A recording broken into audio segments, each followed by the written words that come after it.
Jones was born in 1683 or 1684 at Penboyre, Carmarthenshire, and christened on May 1, 1684.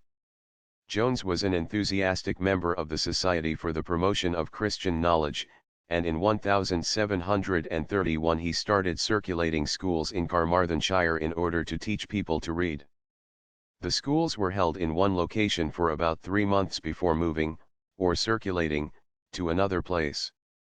The language of instruction in these schools was the language of the people, Welsh.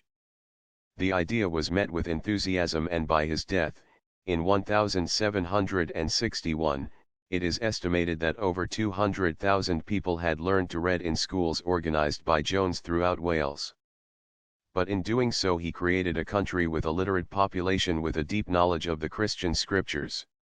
This in turn is believed by many to have played a key role in making the people of Wales ready to accept Methodism. He was a powerful preacher, and he would preach in the open air, as later the Methodists would do, and bring upon himself the censure of bishops for preaching at irregular meetings. He lent his critical support to the Methodist revival, and was associated with the early leaders.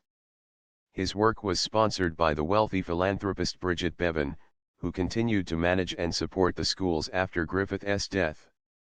A contributor to literacy growth, Griffith Jones was once a contributor to education. Due to the devotion and great learning attitude, he contributed his time and energy to spur growth to literacy among the country England whilst spreading the good gospel as well as Methodism. Launched by a revival movement of great intensity in the years after 1735, Methodism sustained within the established church. The combined influences of the new Methodism and the old dissent, however, contributed transformation to the religious perspective of the Welsh people at the expense of the established church. Thus the Methodist secession from the Church of Anglican made the ultimate triumph of inevitable nonconformity. Among them was Griffith Jones, who contributed immeasurably to the growth in literacy while circulating in schools.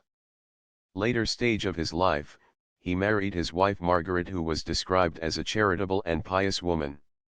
On April 8, 1761, aged 77, at Madame Bevan's home in Laugh Arney, where he had resided after his wife's death. He then determined to be a clergyman, and, after some preparation, entered Carmarthen Grammar School, under John Maddox.